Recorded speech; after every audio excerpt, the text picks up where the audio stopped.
He explained that they would have to flee, now, immediately.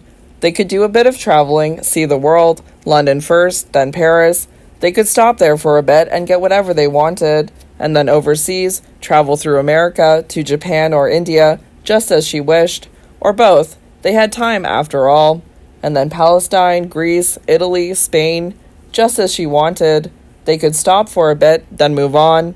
And finally they would buy a beautiful villa somewhere on Lake Garda or on the Riviera. She could have horses, her cars, also her own yacht. She could entertain if she wished and live in a grand style. He was not abstemious with his promises. He painted the scene in bright colors, all the splendors, and his febrile brain devised new, even more enticing blandishments. And then he stopped and put his question to her. "So, little one, what do you say? Would you like to see all of this? Would you like to live like this?" She was sitting at the table and swung her slim legs back and forth. "Oh yes," she nodded. "I'd like to very much. Only—" "What?" he asked quickly. "If you have another wish, just let me know. I know I can grant it." She laughed at him. "Well, grant it then. I'd love to travel, but not with you." The professor staggered backwards and almost fell. He grasped the arm of a chair. He gasped for words, but found none. She continued, "It would be boring with you. I find you tiresome. I shall travel, but without you." He laughed too, trying to convince himself that this was a joke. "But it's me who's got to travel," he said. "I've got to escape this very night." "So go then," she said quietly. He tried to seize her hands, but she put them behind her back. "And you, Mandra?" "Me, I'm staying." He started again, begging, imploring. He told her that he needed her like the air that he breathed. She should take pity on him. He would soon be 80 and he wouldn't be a burden for much longer. Then he threatened her, yelling that he would disinherit her, cut her off without a penny. "Just you try it," she interposed. He kept on talking, describing the radiance that would surround her. She would be free as no girl before her, do whatever she wished. There would be no wish, no thought that he would not grant her, but she should just come with him and not leave him alone. She shook her head. "I like it here. I've done nothing wrong. I'm staying." She said this quietly, calmly. She didn't interrupt him, but let him do all the speaking, all the promising, but she shook her head every time he put the question. Finally, she jumped from the table and walked past him, quietly, to the door. "It's late," she said, "and I'm tired. Good night, Daddy, and bon voyage." He stood in her way and made his last attempt.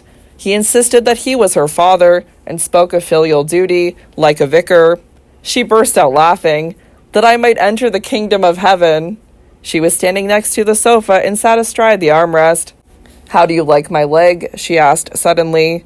And she thrust a slim leg upwards, towards him, and swung it back and forth. He gazed at it and forgot everything, the flight, the danger. He saw nothing, experienced nothing, except this slim, boyish leg, strawberry red, that was swinging up and down before his eyes. "I'm a good girl," she fluted, "a very good girl who gives her silly daddy so much pleasure. Kiss my leg, Daddy. Stroke my pretty leg, Daddy." He fell heavily to his knees, seized the red leg, and grasped with trembling fingers the thigh and the plump calf. He pressed his moist lips against the red cloth and licked it for a long time with a quivering tongue. Then, quickly and lightly, she jumped from the sofa, tweaked him by the ear, and tapped him lightly on the cheek. "Well, Daddy," she cooed, "haven't I done my filial duty nicely? Good night, have a good trip, and don't let them catch you. It's supposed to be rather nasty in prison. And don't forget to send a pretty postcard." She reached the door before he could rise. She made a bow, correct and stiff as a boy, and saluted with her right hand to her cap. "A great honor, Your Excellency," she called. "And don't make too much noise with your packing. It might disturb my sleep." He staggered after her and saw her run quickly up the stairs. He heard her open the door, then it snapped shut and the key was turned twice in the lock. He wanted to reach her and laid his hand on the banister, but he sensed that she would not open, despite his pleading. This door would remain shut in his face, even if he stood all night in front of it, till dawn, till the police arrived to take him away. He stood stock still. He listened, and could hear her footsteps above him, going back and forth across the floor. Then all was silent. He crept out of the house and walked bareheaded through the heavy rain, across the courtyard to the library. He entered, looked for matches, and lit a couple of candles on his writing desk. He collapsed heavily into an armchair. "Who is she?" he whispered. "What is she? What a creature." He opened the old mahogany desk, drew open a drawer, and took out the leather volume, staring at her initials on the cover. The game was finished. He knew this well enough, and he had lost. He had no more cards left. It had been his game. He had dealt the cards. He had held all the trumps, but he had lost the game. He smiled grimly. Now he would have to pay the bill. Pay? Oh yes. And in which currency? He looked at the clock. It was past midnight.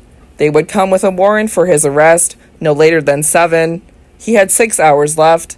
They would be very polite, very considerate. They would take him to prison in his own car. And then the trial would begin. That would not be so bad. He could defend himself for months and make difficulties for his opponents every inch of the way. But finally, in the main hearing, he would collapse. Menace was correct. And finally, prison. Or flight. But alone? All on his own? Without her? He felt hatred for her now, but he also knew that he could think about nothing but her. He would rush about the world endlessly, aimlessly, hearing nothing, seeing nothing but her warbling voice, her red, swinging leg. He would die of hunger, either out there or in prison, whichever. This leg, this sweet, slim, boyish leg, how could he live without it? The game was lost, and he had to pay the cost. So he would pay it now, tonight, and be in nobody's debt. He would pay it with what remained, his life. And then he felt that it was a worthless tribute, and that he would be cheating his partners at the end. The thought cheered him, and he brooded on the chance of giving one final kick. That would finally give some satisfaction. He took his will from the writing desk, the will which had made Mandra his sole beneficiary. He read it through, then tore it carefully into tiny pieces. "I must make a new one," he whispered. "But for whom?" He took out a sheet of paper and dipped his pen in the ink.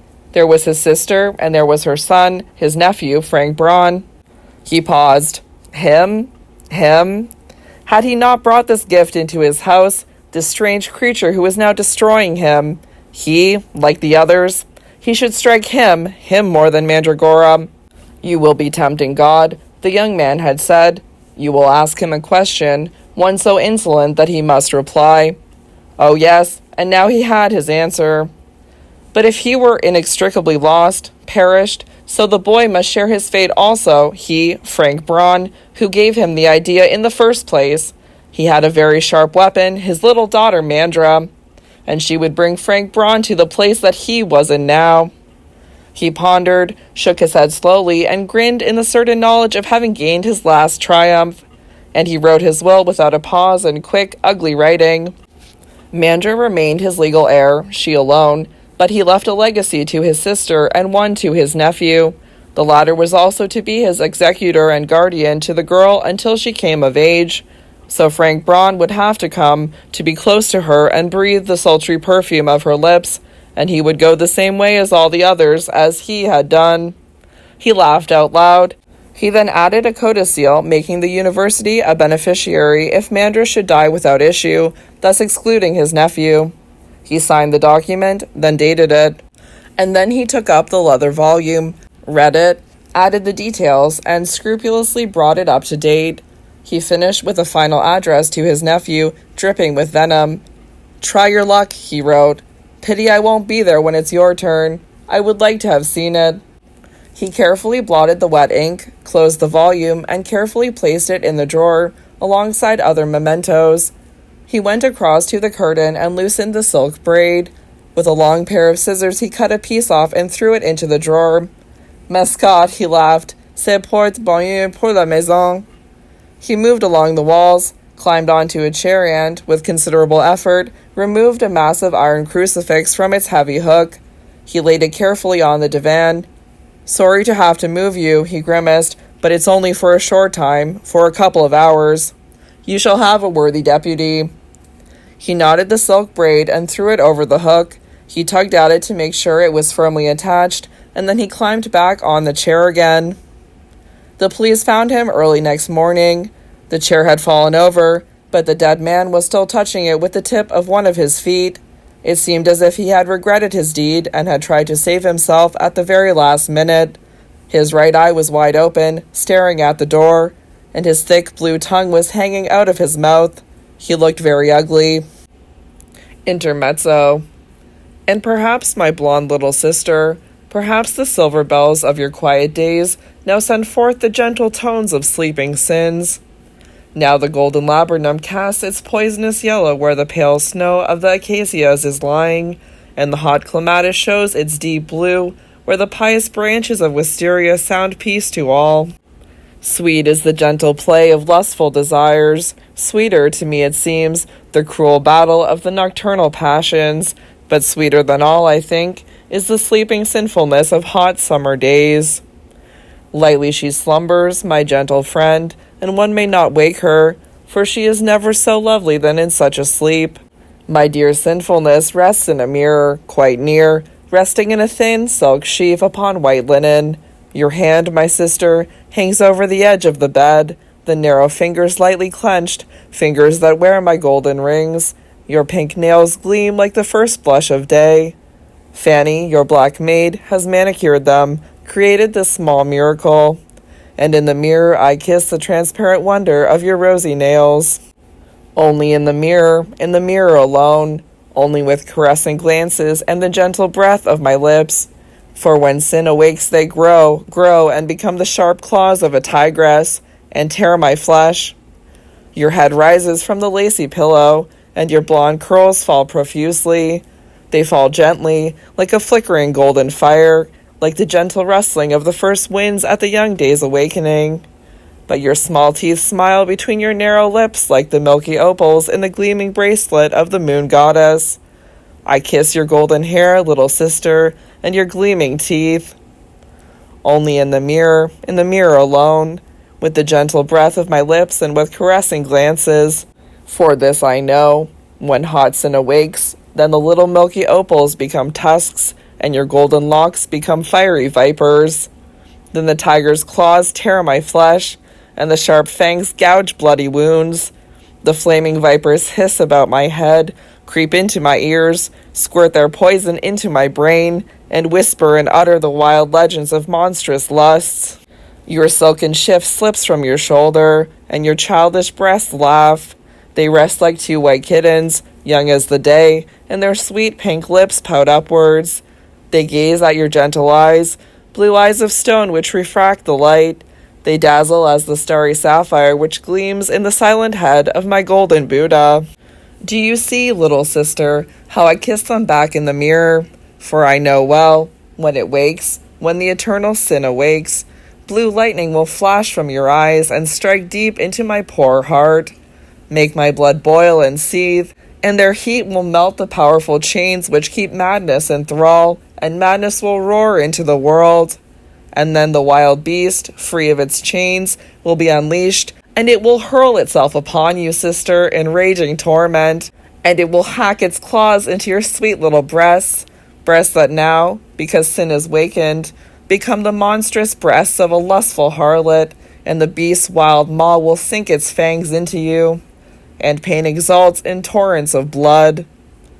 But my glances are still gentle, quieter than the tread of nuns at the Holy Sepulchre, and still more gentle is the breath of my lips, like the Spirit's kiss on the host in the minster, the kiss that transforms the bread into the body of our Lord. It should not wake, this beautiful sin, it should rest and have peace, for nothing, my dear friend, seems to me sweeter than chaste sinfulness in its tender sleep. Frank Braun had returned to his native land, to his home, from somewhere or other, from one of his fruitless journeys, from Kashmir or the Bolivian Chaco, from the West Indies perhaps, where he had played at being a revolutionary in preposterous republics, or from the South Seas, where he had dreamed strange dreams with the slender daughters of dying people. He returned from somewhere or other. He returned to Londonic, through the fragrance of spring, to his ward. Frank Braun crossed the courtyard and noticed that a light was burning in the library. He entered and Mandra was sitting on the couch. "Are you here, dearest coz?" he greeted her flippantly. Up so late?" She said nothing, but beckoned him to sit down. He sat opposite her and waited, but she was silent, and he did not press her. At last she spoke. "I wanted to speak to you." He nodded, but still she was silent. So it was he who made the first move. "You've been reading the leather volume?" "Yes," she said, and breathed deeply. "So I'm just a joke that you made once, Frank Braun." "A joke?" he asked. "More of an idea, if you wish." "So, an idea," she said. "What difference does a word make? What's the difference between a joke and an amusing idea?" "And it's certainly amusing, I would have thought." She burst out laughing. "But I'm not waiting for you for that reason. I want to know something else. Tell me, do you think it's true?" "What am I supposed to believe?" he answered. "You mean whether I believe what Uncle wrote in his book?" "Yes, I believe it." She shook her head impatiently. "No, I don't mean that. It is true naturally. Why should he lie? I want to know if you believe, as your uncle did, that I am different from other people, that I'm, a mandrake, a mandragora, as my name suggests." "How can I answer such a question?"